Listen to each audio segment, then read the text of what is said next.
Who's better than Bad Boy? Nobody.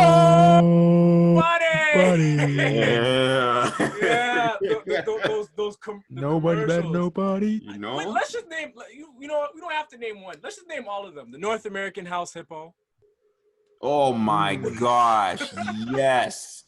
That Canadian commercial, everyone's different. Yeah. Oh, yes. Those were. My thing is sound effects. Here's a T-Rex. You gotta balance food, electricity, working together, and body electricity. Oh my God, yeah. The GameCube.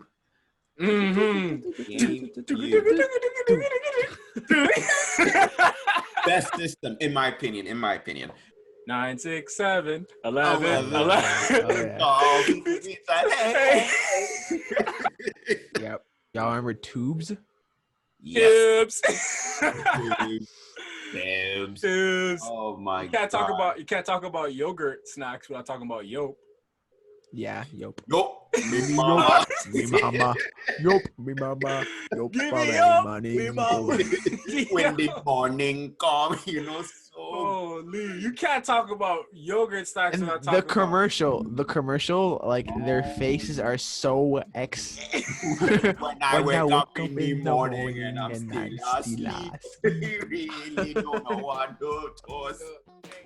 Back in the days when I was young, I'm not a kid anymore. But some days I sit and wish I was a kid again. Back in the days when I was young, I'm not a kid anymore. But some days I sit and wish I was a kid again. Yeah, do it with the new mic. Do it with the new mic. Yes. Okay. Thank you once again for tuning in to another episode of the Elevators Podcast. This is episode number 7, I believe. Yep. Very nice. Very nice. Floor 7. If you're watching this, you already know who we are. But if you don't know, we got my boy Marcello over there with the green hoodie. We got my boy Rashidi over there with the beard and the mustard yellow V-neck. You know what I'm saying? No V-neck. It's just super old. Oh, because you were pointing. No, it's super old. That's why it's dropping in. No. Okay. And then you got me with the ski hat. Mainly because, summer's over, So now it's time to start dressing up in warm stuff. It's getting a little chilly outside, huh? And of course I got the new set piece behind me. Look at this. Mm-hmm. We're not going back to high school. We've already done that in the first episode. We're going further. We're going all the way back. Or the beginning. You know what I'm saying? Good We're talking about before all of us met. We're talking about before everything, So Good stuff. The Yeah. juicy. So the first question that I have here is, how would everyone here describe their childhood? Very, very innocent. But I think that's like a lot of people's childhoods, really. And then you grow up and you're like, oh, I was sheltered. God, It was innocent. Ups and downs here and there, a couple twists and turns. A couple clots here and there. Everywhere. But it was still innocent. Wonderful childhood. I really did. It was just my mom and I. So my childhood was very oriented around being with my mom all the time and experiencing life in that framework, and also just going to work with her sometimes as a young kid, going to the Montessori. That was a super cool experience. I went to a private school for 2 years too, which was super a huge blessing as well. Right. But overall, you know what, had those middle school tuffles, not the best friends made there, not the best, had a great time, but Yeah. High school for me was a complete reset from that middle school, elementary life, as we discussed before. But overall, very, very, very blessed to the way I was raised and how I was able to grow up. I think the word that I would best describe my childhood would be lively. I feel like I had so much fun as a kid. Everybody else, we all had, I think most of our childhood experiences, at its best, it's fun, it's lively, it's wonderful, it's innocent. At its worst, it's, traumatic, tumultuous. And not to say that, I didn't endure some kind of, trauma and tumultuous times back in the day. But if I were to sum up my childhood in just one word, it would be lively. because you know, it was just like, to me, I feel like I had the best childhood in the world. Life was so simple. Yeah, and I think that's the best thing about being a child back in those days, was like just the simple day-to-day. You woke up in the morning, and aside from like school, homework and stuff like that, you really didn't know what was coming next, you know. You kind of just lived it day by day and played it by ear and went, what do I feel, especially during the summer, you were just like, what do I feel like doing today? Maybe I'll go up the street, go to the park, hang out with some friends. Maybe we'll all go in the basement, play some 007. You know, maybe I'll ride my bike around the block a couple times. You know, it's like you didn't have any kind of responsibility or any kind of obligation to anything, you know, so it was so day to day. Now as an adult, it's week to week. What was the most exciting thing about being a kid? The cartoons, really and truly. Waking up from like 6 o'clock in the morning Saturdays, knowing damn well that Digimon's gonna come on, and then Power Rangers gonna come on, and then you're like, holy, you know, it's a good time, especially Saturdays. Saturdays now is not, it's special because it's like, oh, I don't have to do work or whatever case, but back when, you know, it was like, ooh, what's today's episode gonna be, you know? I wish I had that Saturday morning cartoon life, because personally, as a kid, from kindergarten to grade 8, every Saturday for me was Hungarian school, 9 a.m. until 12. So at first I hated that. Obviously now I'm very thankful that I did that. But, you know, from kindergarten to grade 8, there was no sleeping in Saturdays for me at all. Not once. And that was like a lot of the time, you know, arguments in the morning. I don't want to go, all that stuff. But at the end of the day, you know, biggest thing for me, I think, was like the sports that I played, like the sports and like the little things that like my grandma would make me do. She would make me do like times tables and like read books and all that stuff. Like that was blessed for that. And you think back to the simple times, I think that like really encompasses the simple times when you can just go and play sports when you want to, and just go read a book or watch cartoons or whatever it may be, right? Like that, without even thinking about like, ooh, maybe I have to do something else. It's just like, no, I can watch cartoons until I want to. I don't actually have to do anything else. For me, I think the most exciting thing about being a kid was like around this season. Like summertime was great, March break and stuff like that is great, but I think like around this time, because everybody says that fall is like one of the best seasons, and like the last 3 months of the year is always the best. October, Halloween; December, Christmas. Like that was probably, like, I would say those two, Halloween, Christmas, are the most exciting to me about being a kid, because Halloween you get to dress up and go trick-or-treating and watch the Halloween specials on TV, and Halloween parties at school and everything, like in class, and everybody has to bring their own chips and drinks and stuff like that. The teacher always orders pizza because like it's, you know, it's cheaper. And then Christmas comes around, and oh boy, the Christmas memories. We might have a holiday special later on, so we don't have to go too much into it. But yeah, to me, I think the first day of school is also an exciting thing about being. It's not even that, before the first day of school. So, you know, the back to school shopping, the outfit from like, you know, from wherever, from Foot Locker, from, I mean, I never had that luxury. Zellers, or you know, like the outlet malls or whatever, and you're just like, yo, I can't wait to go to school dressed up in this outfit and everything. You lay your outfit out, outfit picked out, yep. Yeah, you lay it out on the bed, or I'll admit. Did you sleep in it? No, you didn't. I would sleep in my first day of school fit. Oh my god! I would go to sleep in my first day of school fit. But with that, with everything, with being a kid, going to elementary school, middle school, we've all had like certain moments where like we had to learn something, the hard way, the easy way. There was something that stuck with us. So what do you think the most important lesson you learned back in the day? I learned this in grade 4, I believe. Is don't be a follower. Don't follow, especially when you have this. Don't be a follower. That was definitely the biggest lesson I learned, because eventually I wasn't the greatest kid. I don't know what it was. I think every child had that little phase there, especially in school, where they just weren't.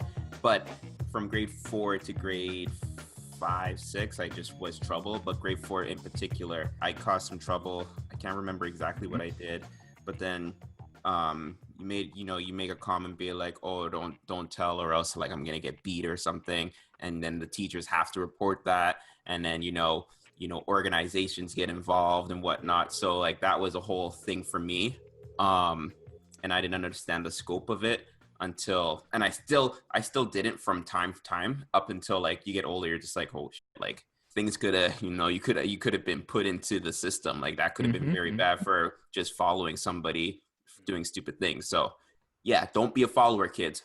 Shaw U is for the children, so just make For sure the you children, don't follow. Yeah. don't follow back on Nobody. nobody. You know what I'm saying? If your parents ever told you stop hanging with them kids over there, there's a reason why they say that. Respecting the elders. That was something that I learned early on. For me, because it was my mom that was doing all the raising. My grandma was super involved too. Like every summer she'd come and help with my mom, all that stuff. And so my grandma was like a very European grandma, very old school European grandma.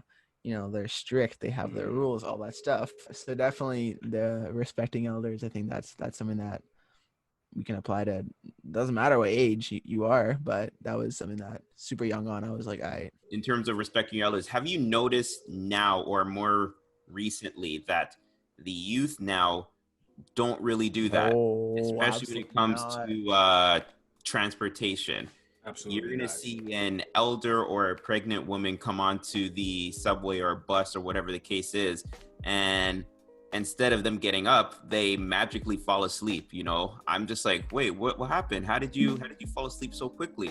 So you guys have noticed that too? All right. Oh, yeah, absolutely. Yeah, I've noticed that over the years. I've also noticed like with like younger kids too, like a lot of them will just like cuss at adults and cuss around adults and stuff like that. My parents always told me like, just don't ever cuss in front of an adult like at that age or whatever. But you see some of these little badass little kids just like ah. But yeah, I've noticed that I definitely have noticed that there is a lack of respect for the elders from the younger generation. I think when we were raised as kids, then our surroundings were also very different, i.e. like our friends were very different, like the culture was very different all around. It was an entirely different upbringing. But now these kids have TikTok and Instagram where they will be cussing at people for jokes and pranks and whatever, but they're like, all right, let me just take this and let me try doing my prank and whatever too.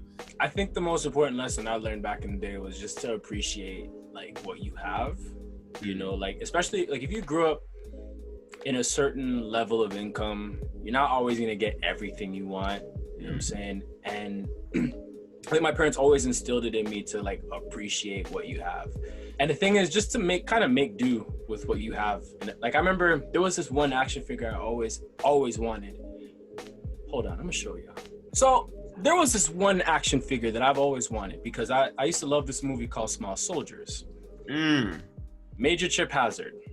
And I would always ask, even when it was out of the stores, I would always like go on the computer and like go on eBay and like show my mom like, this is what I want for my birthday, this is what I want for Christmas, you know what I'm saying? I remember the year that they were in stores, I asked for Major Chip Hazard for Christmas and I didn't get Major Chip Hazard. I got Slam Fist and I got the military truck.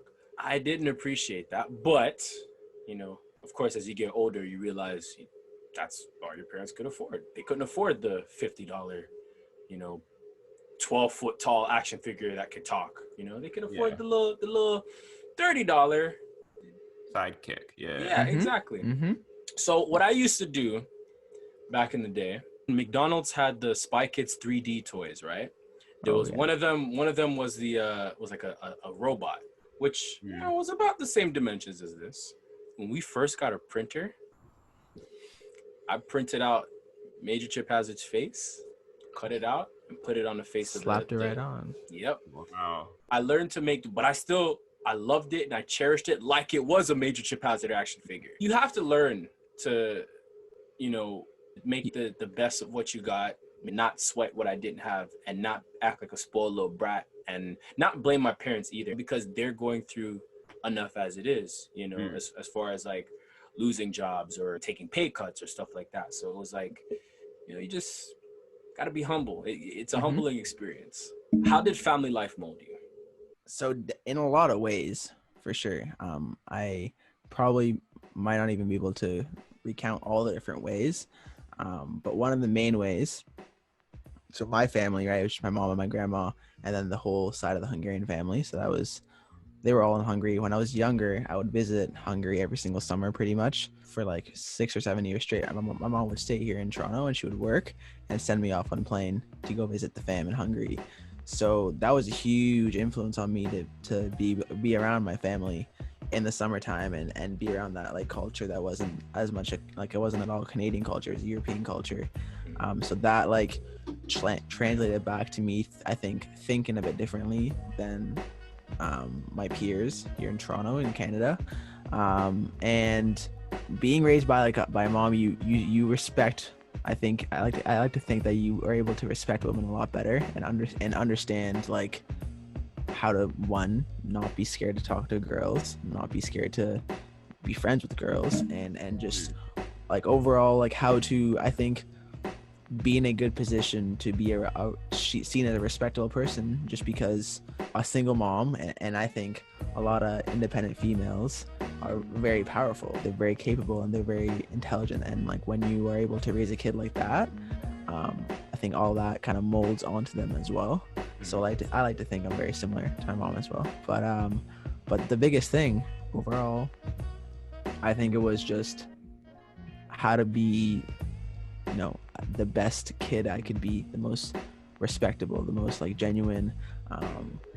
I had sometimes my mom, her friends would babysit me, and they would always tell her like, oh my god, Marcello, he doesn't ask for anything. Like other kids that they babysit, they'd be like, whenever they go to the grocery store or go to like a different store, the kid would be like, I want this and I want this and I want this, and I wouldn't ask for anything. I would just, they would say, you can have something, and I would choose like one thing, and that was it. So if we're able to like think back to like the smallest little parts as a kid, and really enjoy those moments, then no matter where you came from, you can definitely, you know, relate to how, you know, you don't need a lot as a kid to be happy at all.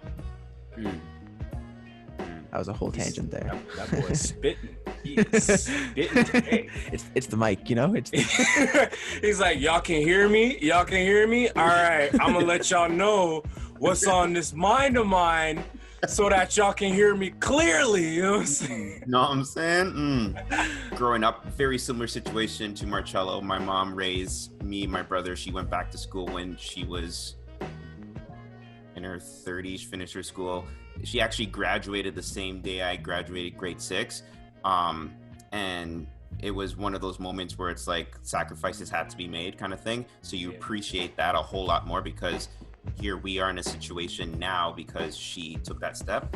So there's that. I come from a very big family in terms of siblings. And I think because of having like, at the time, 8 siblings, well, 9 now because baby boy just got born, well, 2 years ago. It kind of helped me in a way because there's so many different personalities.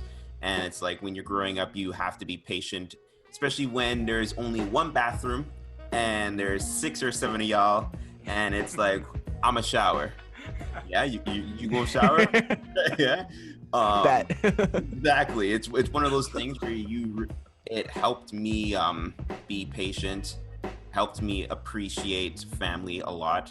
Living with, you know, both my parents and seeing both sides of my family, like spending time with each of them for different occasions, birthdays, Christmas, whatever the case may be.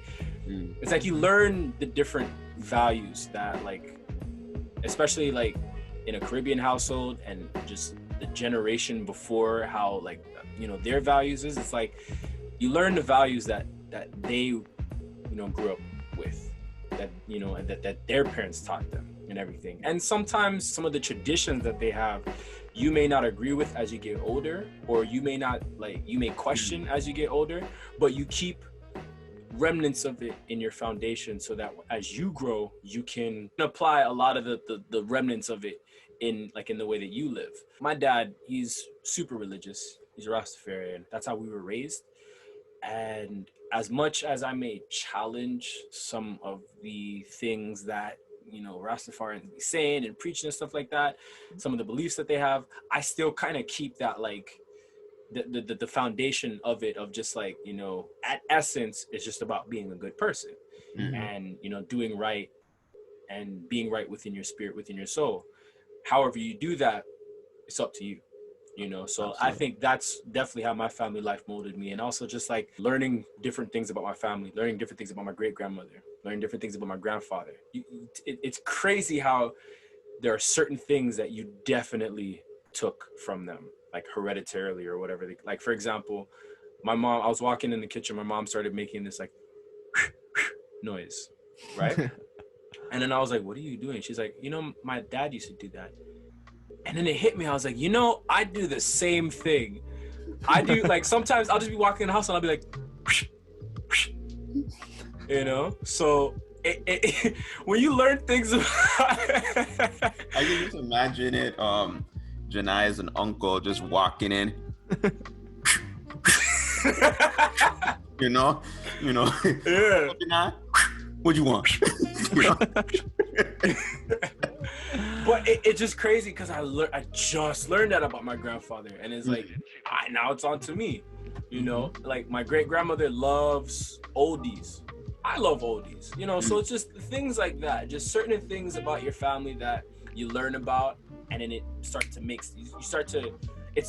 sense with how you are and how your parents are and everything like that. So I would say that's how family life molded me. Let's talk about childhood friends or neighborhood friends. What's your thoughts about childhood friends, neighborhood friends? And the second part of that is, are you still friends with people that you knew from back in the day? Some yes, some not so much. This one guy, Isaiah, shout out. I don't even know if you watch this, but shout out.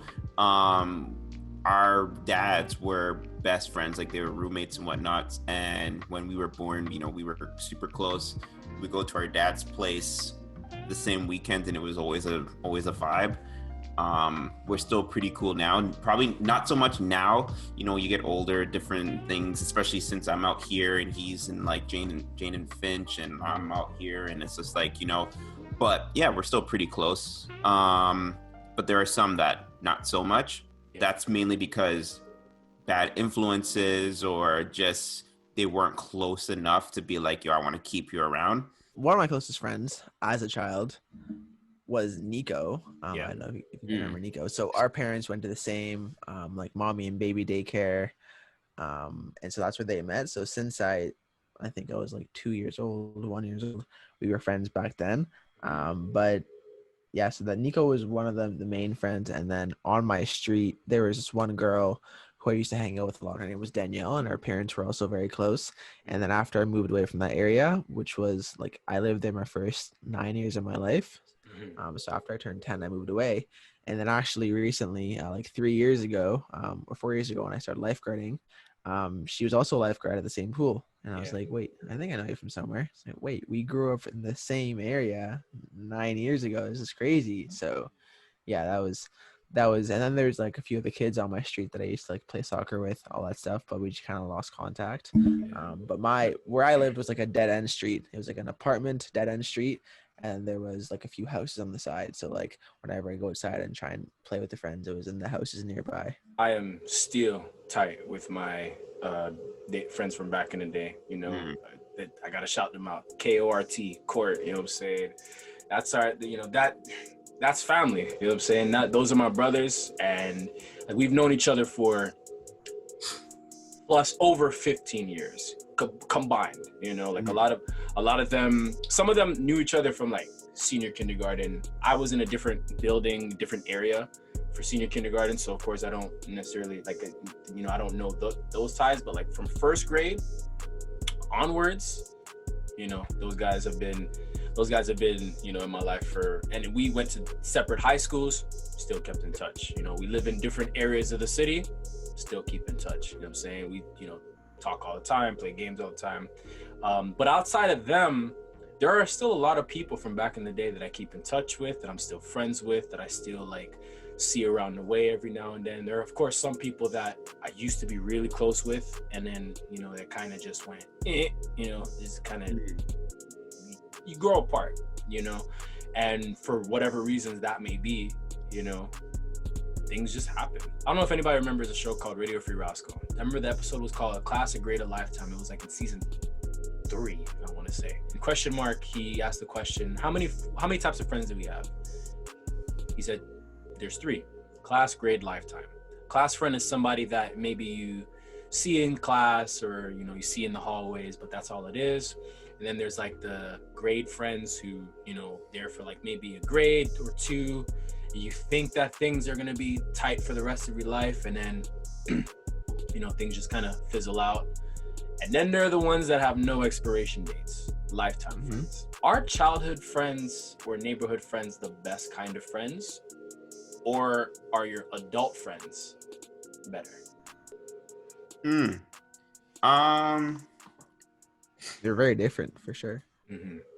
When you're an adult, you've already lived and you've already grown and you've already seen things and done things. And I think at that point, you've already been molded to a certain degree. For example, if I met your crew, I've met them before, but like if I became boys with them, it would be a lot differently than how I'm boys with you guys, because you guys have seen me in a completely different light. You guys have seen me, you know, with my first ex-girlfriend. You've seen how I've dealt with that. Whereas they would just see how I would deal with like exes more recently. That's for an example, right? Yeah. So it depends. It really depends. I definitely would say that childhood friends, if they're still present, if they're still among us, they're definitely stronger, and there's definitely a greater bond there. When you make friends as a kid, it's something that is hard to break because you're so young and you're so naive, and that is that individual that you like to be around with. And when you make childhood friends, most of the time you guys hang out a lot more than just once. You hang out like for weeks, maybe even years, maybe even you still hang out with that person. And that's like a bond that it's hard to break. 1. 2, when you like the adult friends, it depends on where you meet them. I think it also depends on them, whether it's at work or at school or with your mutual friend.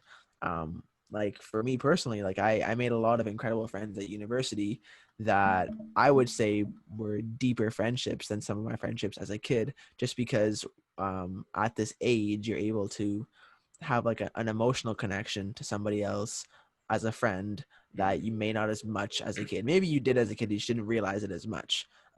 So you maybe, you know, there's some instances where those childhood friendships are like the biggest bond that some people will ever experience.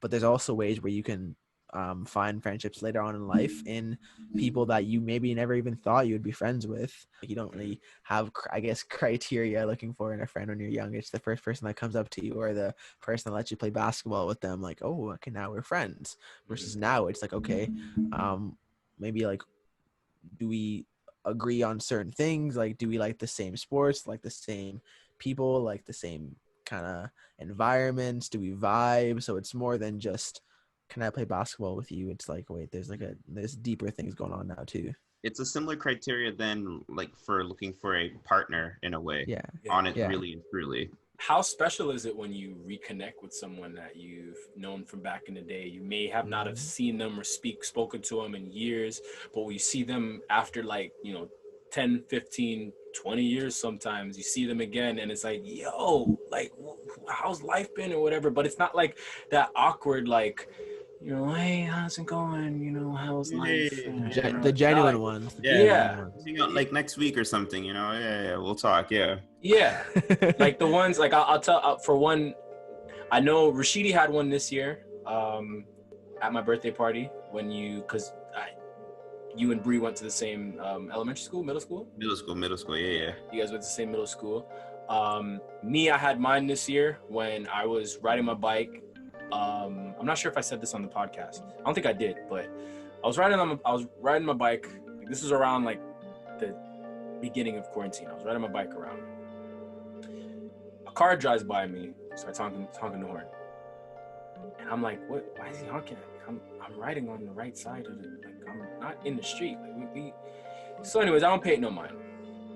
I'm coming up on a gas station. And as I'm coming up on the gas station, the same car that honked at me, you know, he's coming out of the gas station and he stops. He winds down the window and he's like, yo, Janai. And I'm like, I look at him.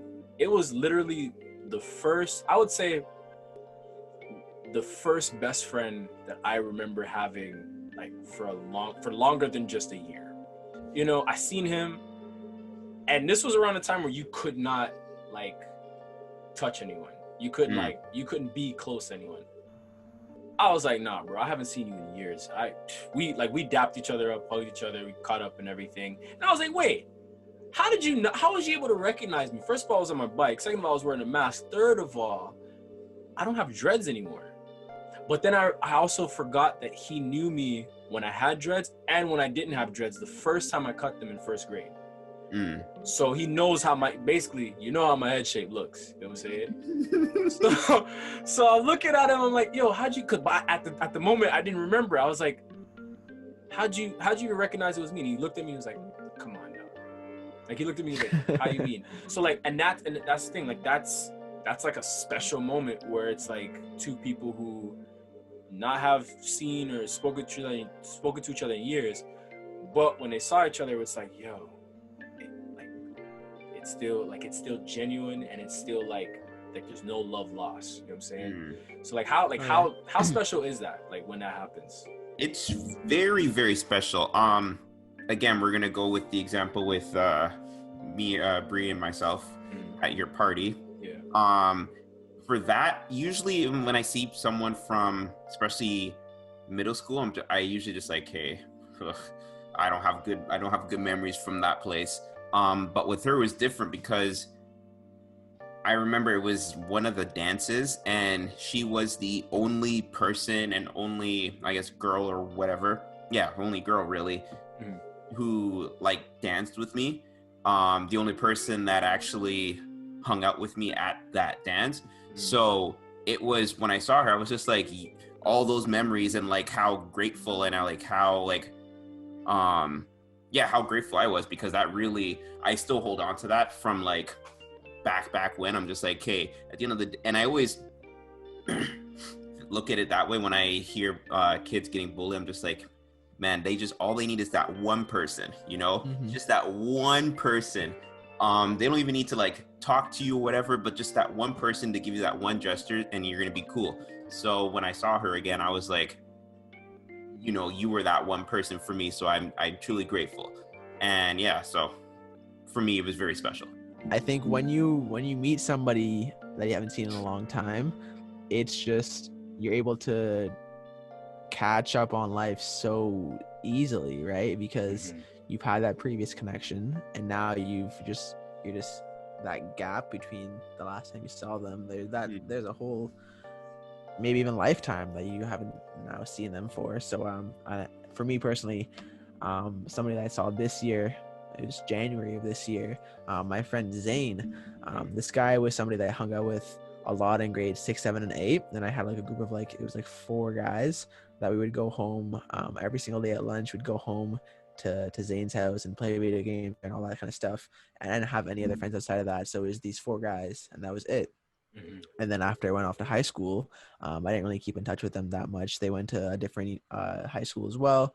And just because like I didn't like the environment that much, I just wanted like that fresh start. But haven't seen Zane since grade 8. It's been, what is it?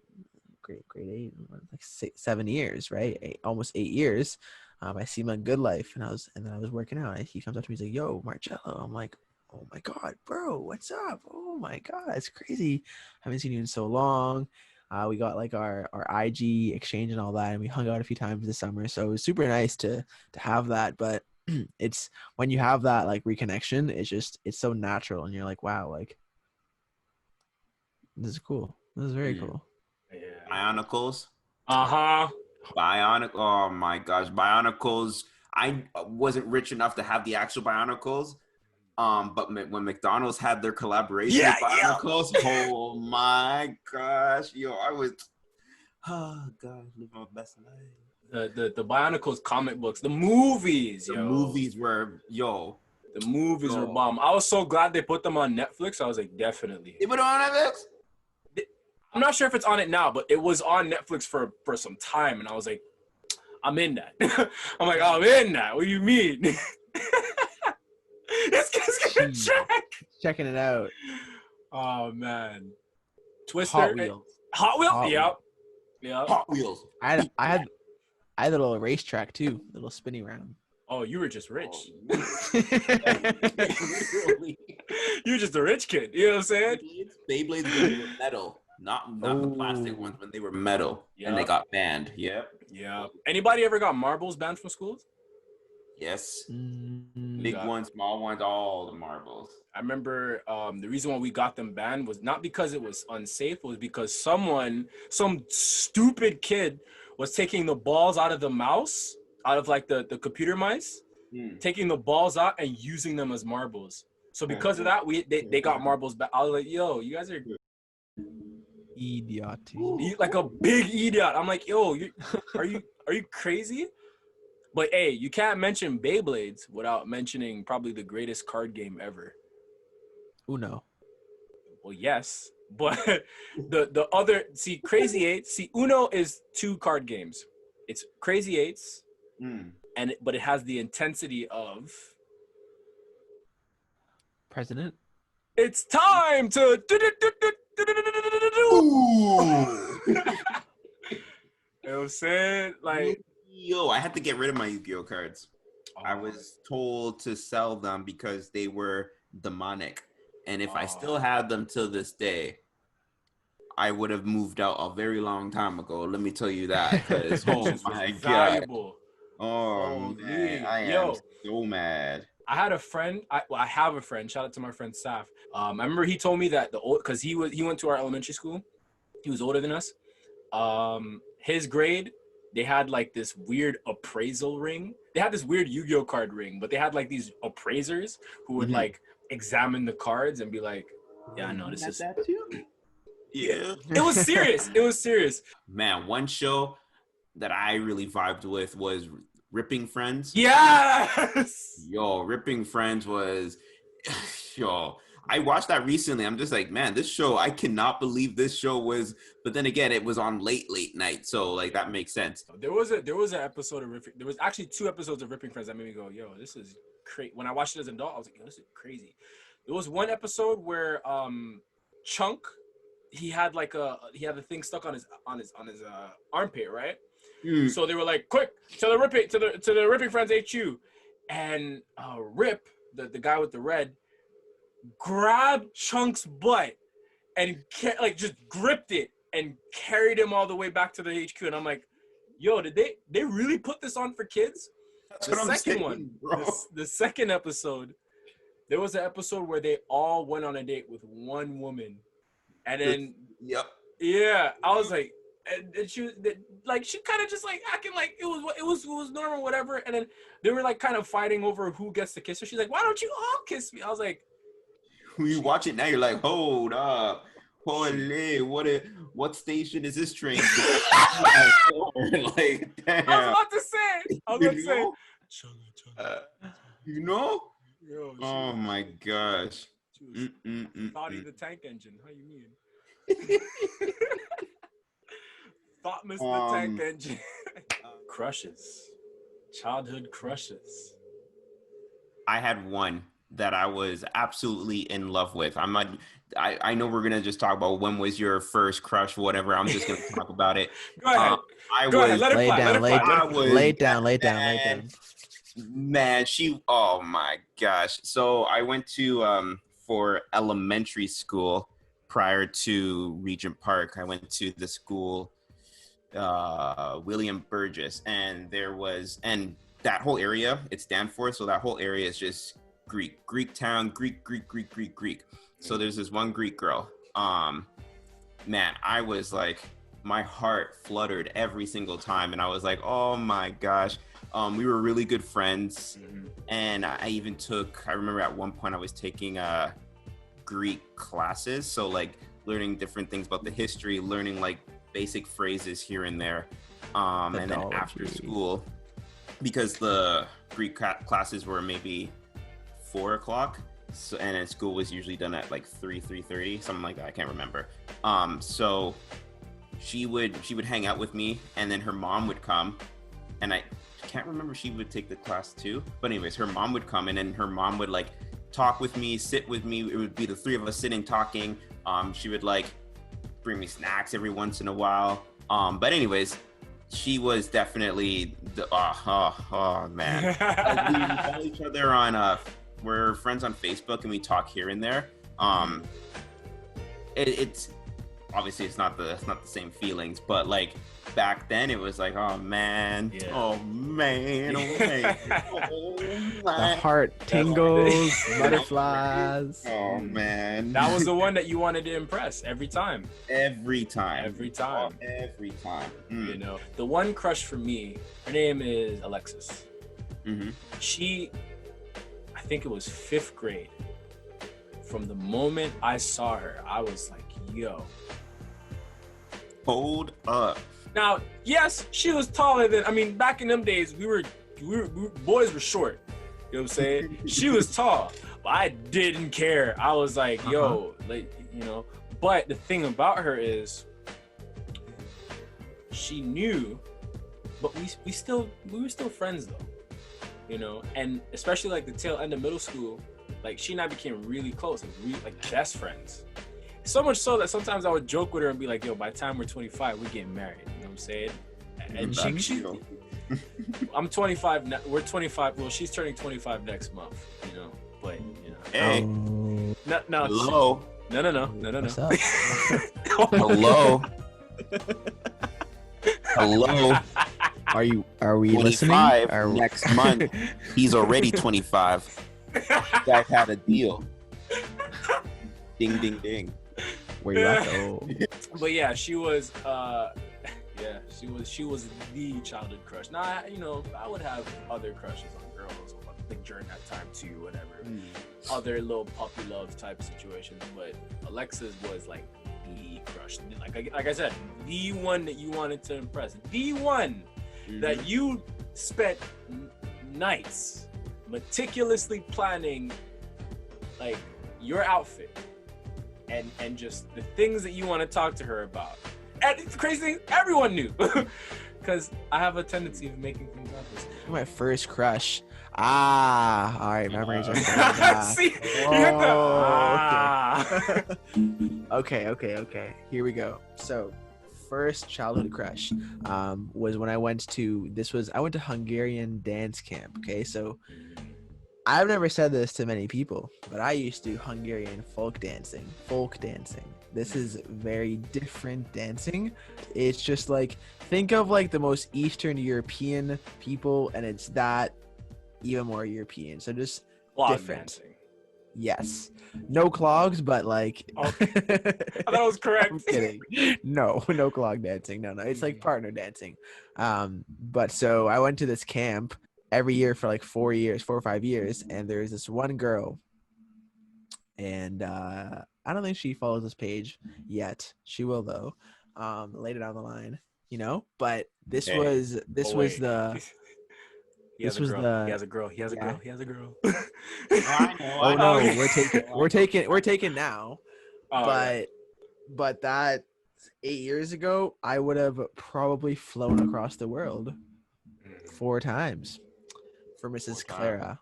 Mrs. Clara. Yep. And first 3 years of camp, had a crush on her. All her friends knew. She knew. Nothing happened. On the very last year, one kiss happened. Yep. That's the farthest that he's gone. Wow. Yeah. And he died a happy man. Buddy. Wow. Yep. Clap it up. Clap it up. Clap it up. That is the farthest that any of us has gone with a childhood crush. Well, I will ask though, shooting your shot nowadays is like sliding into the DMs or whatever the case. How do you think we shot our shot? Just like, what do? You would walk up to the girl and be like, Hey, I think you're pretty. That's literally that literally was it. Hey, Well, A like lot of times it was like maybe if you're free next week, like we can go get some pizza or something. Go get some. And then their friends are like, ooh, like Rashidi said, right? And then you're standing there a little embarrassed. And then if you got the decline, you went back to the boys and they got laughed at. why But- me? Why is it me? Why not you? This guy knew. He was like, yep, I didn't get rejected, so Wait, no. No, we had our share of rejections. No. Yeah, yes. Absolutely. I know how I shot my shot. The first way I shot my shot was Valentine's Day.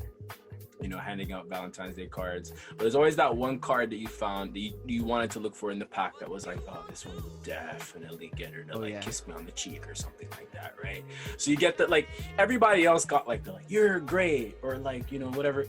You looked for the one that said, you know, your heart or my heart belongs to you or something like that, or like something corny, something corny but so like, or you handmade the ones. You handmade a Valentine's Day card, dropped it in a little mailbox and whatever. You looked over, see if she liked it. If she doesn't like it, girls back in those days were very blunt and mean. Oh yeah. So like, if you were crushing on a girl and like you gave her a Valentine's Day, if her friends were like, ew, it's like, oh yeah, You done goofed. Yeah. So that was one way. The second way was like MSN. You know what I'm saying? Like, you know, you added a girl on MSN, you know, that you had a crush on, whatever. You talked to her or whatever. Or you'd be like, do you like me? And then if there's a pause, you'd be like, or you'd say something and there's a pause, you'd be like, sorry, that was my friend. Yep. That's so true. That's so true. God. Wow, I went to the bathroom and then he took over my lap. Yeah.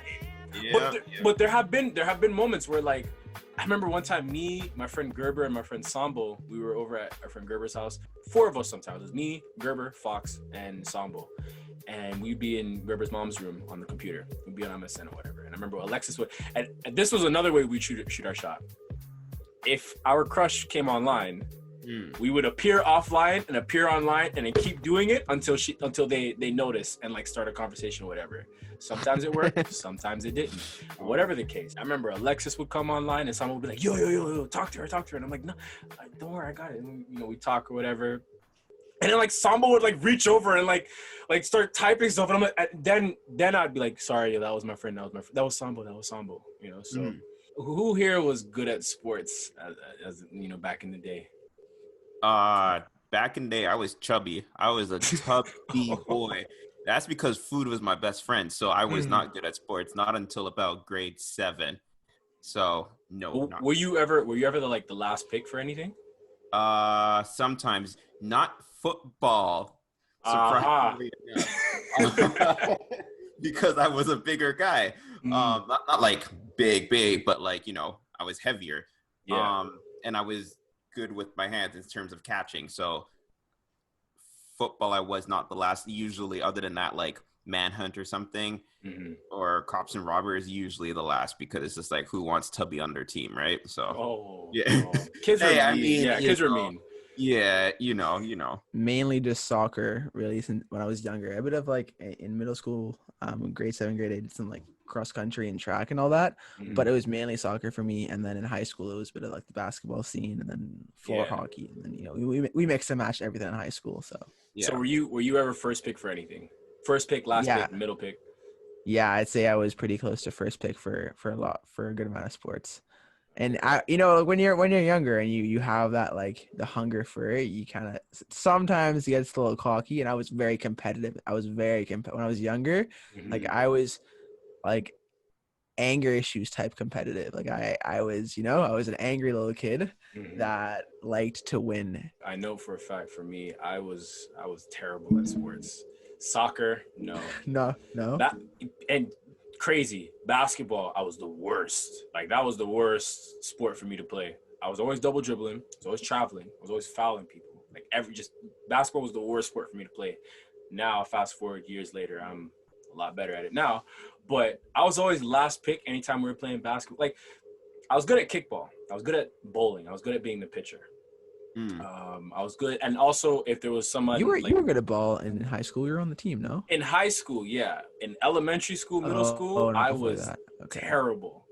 You know, so but like back in them days, like for certain sports, I was always the last two picks, and it always pissed me off because it was always like, yo, it's between me and like a kid that you think that wouldn't get picked over me. It's like, no offense to anybody who ever had asthma, but the asthmatic kid beside me, it was me and him, and it was like, and they were discussing it. I was like, well, how is this a debate? He's only, I'm like, he's only good for 2 minutes before he pumps out the pumper. I'm good. Just take me. What was your defining year? And so in other words, what was the moment back in the day when that like you started to figure out life a little bit? Grade 7 for me, mainly because in different school, everybody had their cliques. You're the odd person out. I dealt with what I dealt with, and you just, sometimes you just gotta trek through it. For me, grade 6, grade 7, because sort of the same reason, except on the other side of it, it's like we all like at this point, everyone that like you were friends with were probably going to be your friends for like the rest of your life, probably. Like grade 6, grade 7. So like you had your clique, you had your group, but also like that was also the year I would say that I started to learn more things about the world, and started to like question things a lot more, and like start to come into my own identity. I think for me it would have been grade 9. Like grade 7 and 8 was a great time. I just still was very dumb, very naive, and so I think grade 9 kind of put me in that like uncomfortable state, which I kind of opened my eyes up to what else is out there. That brand new, like all of us at Rosedale, it was a brand new experience. But like it was definitely one of those things where I was like, whoa, I know nobody here. Let's try and figure this thing out. See how this goes. What is the fondest childhood memory you have? My childhood was just mainly food. So think the best ones were Thanksgiving or Christmas. Everyone goes to grandpa's house. You got your turkey. You got your rice and peas. Yeah. You got your red stew. Sometimes they make the spicy one. They make the spicy one and a not spicy one. You got your vegetables. You got your fried plantain. Oh my God. And then the next day, you go to sleep all nice and full. And then the next day, you wake up and man's making eggs. He really went to McDonald's, got the McDonald's hot cakes. He's making eggs, and it's just a good back to back. Oh my gosh! Thanksgiving soon, guys. Thanksgiving soon. It's gonna be a beautiful day. I think for me it'd be Christmas too. Christmas with the fam. Just eating good food. Even Thanksgiving. Thanksgiving for me, if it was here in Canada when it was Thanksgiving, because I was a few Thanksgivings back in Hungary, but if it was here, then we would go. My mom and I would go visit some friends. Like they would always invite us over for dinner. Yeah. So our friends that usually had it. Shout out to my friend Elu and Ziggy. Maybe if they're watching this, you never know. But they had a nice place out in Mississauga, and they had the whole setup. They had everything you could ever imagine in a Thanksgiving dinner, and they were just like placed up so beautifully, and that was the tradition every single year. So that was definitely a fun memory. Christmas, Thanksgiving. I wanted to say like just recess in general, just being a kid playing. And the crazy thing is you never realize till you get older. Recess was only like 15 minutes, 10 minutes, 15 minutes each. Yeah. But we got a lot done. We got like whole games of kickball in 10-15 minutes. A man already has like 5 touchdowns, like, you know what I'm saying? Like that was. But I think for me, my fondest childhood memories is just the neighborhood. Just growing up in the neighborhood and like neighborhood during the summertime, where there would be barbecues outside, or every kid in the building would be outside. We'd all be playing sports or just chilling in the gazebo or in the park or whatever. Or like, some of y'all go to the store to get like Slurpees or stuff or candy from, candy from the store or whatever. Pizza from Pizza Depot, and then they change it to Quality Pizza with a KW quality. I have this one specific one being in the neighborhood. My friend, two of my older friends, one by the name of Cece, the next one by the name of Julius. Shout out to them. I think it was my boombox or Cece's boombox. I don't necessarily remember which one. I know I keep saying my boombox, but I'm now starting to think that maybe it was Cece's. Whatever the case, we had a boombox, and we were walking around the whole neighborhood with the boombox, playing music, whatever. And like a bunch of kids that Cece knew, a bunch of kids that Julius knew, some of the kids that I knew, they all it was like a big mob of us just walking down the whole block, bumping music, everybody talking, cracking jokes, whatever. From when the sun was out till when the sun was going down, we like walked around, blast music, just being lively as kids. And that's why I say my childhood was so lively, because that moment, I'll probably never have a moment like that again. Although I would love to have the moment like that as an adult now. That would be pretty sick. So here's how we're gonna do this for One Gotta Go. It's gonna be process of elimination. We all will say which one we're keeping, and like we'll go around and we'll say which one we're keeping each. Now, it doesn't have to be the same. It can be different. We can explain our reasons. Maybe attach a memory to them. It's whatever the case may be. However we choose to do it. So, one gotta go. Childhood games. Tag, manhunt, kickball, dodgeball. One gotta go. Now, which one are you first keeping? Dodgeball. Okay. That's Rosedale. So I'm keeping manhunt. I'm keeping manhunt. That's the first one I'm keeping, because growing up in a building, manhunt was always live. Being a neighborhood kid, manhunt was always live. Always. And it's a more elite tag. Yeah. Oh yeah. Very true. Very true. So that's the first one that I'm keeping. What's the second one you're keeping, Sheedy? Manhunt. The kickball. That's honestly the same thing with me, because kickball, oh man, there's just love to blast out of the park. I have a memory about this. I have a friend named Krishan back in the day. We're playing kickball. He booted the crap out of that red utility ball. There was this teacher by the name of Miss Regulado that was walking around. She got hit. She caught that ball. It went ping. She was wearing a hat too. The hat came off. It was the funniest thing in the world. Oh man, it was. Everyone saw it, eh? Everyone saw it, because she was walking with a bunch of kids, and one of the kids that she walked with, her name was Catherine. She was every school had a Randall Weems. Oh, and that would be Catherine. Catherine was the Randall Weems. So yeah, and the crazy thing is, this is not the first teacher that Krishan has ever injured. He has a history. He has a history. This was during gym class. Our teacher told us to get behind the baseball diamond. Do not stand in front of it. And she also kept telling us, do not throw the bat when you hit the ball, right? You can imagine what happened next. Krishan was up to bat. He hit the ball. Whipped it. He flung that bat. And all we remember hearing was, we looked to our teacher, her nose bleeding. Bust oh open. My gosh. Yep. So Bad. this man was a menace. So yeah, I'm keeping manhunt and then kickball I'm keeping.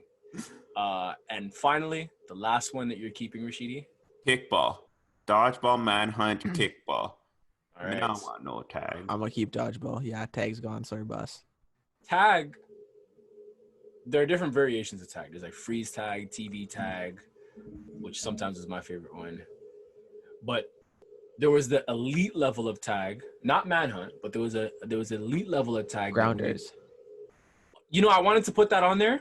I wanted to put that on there as one gotta go, but that I don't know. That would be way too hard. But tag was so good. Like you honestly, if you had a group of friends that played tag, like played that like the kind of tag where you can tag is the kind of game you can put on pause. You know, during recess is like just remember who's it, or you can even play it through class. Mm-hmm. I remember there was a group of boys that we had that You mean play through class? Y'all some. we had this one tag game where like I remember like my friend Fox would go to different classes. He would just invade the class and just like tap the person that because he was it, and he would tap the person and be like, "Yo, you're it."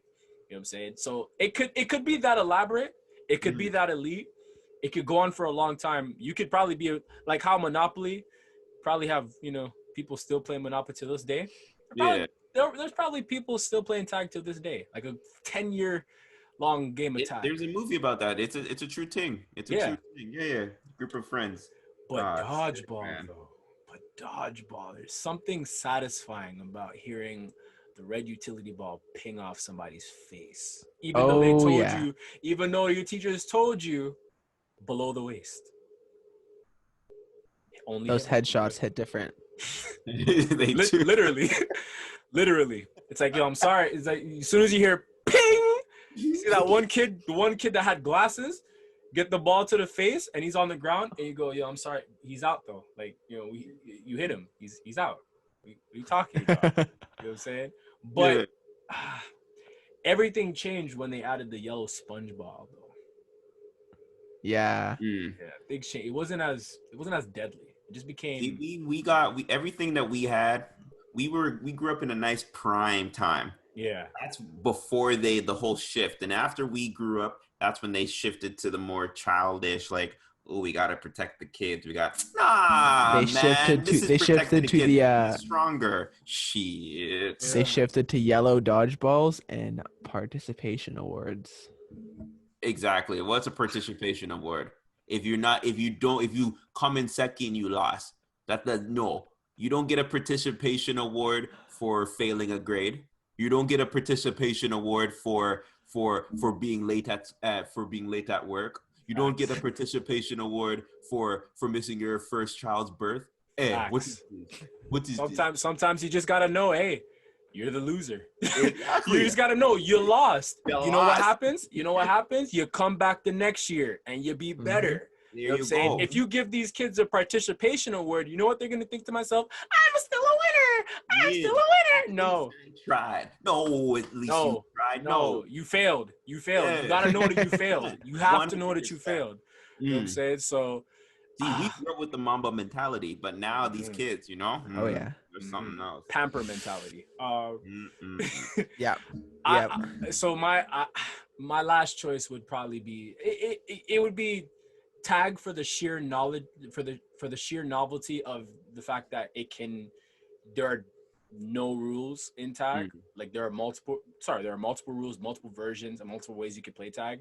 Dodgeball, as fun as it is, I don't know. Like sometimes it can be too toxic. You know what I'm saying? And also so dodgeball for me has to go. And also special consideration to certain games that we didn't mention. We mentioned Grounders. Red Ass, if anybody played that. Red Ass. Oh yeah, bro. Yep. Now that's a conversation. Red Ass versus Dodgeball. I like Red Ass. I like Red Ass. Yep.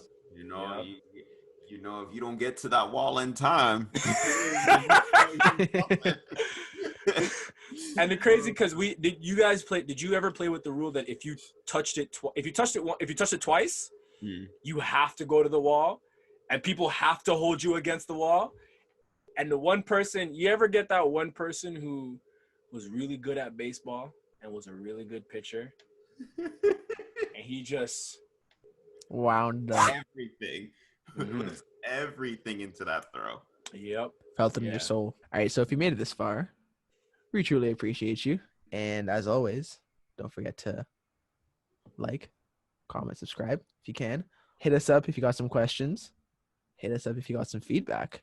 Hit us up if you just love this content and just want some more and you just are craving it. Or hit We us love up. Hit us up no matter what. You know, we're all nice. Exactly. We're nice Exactly. people.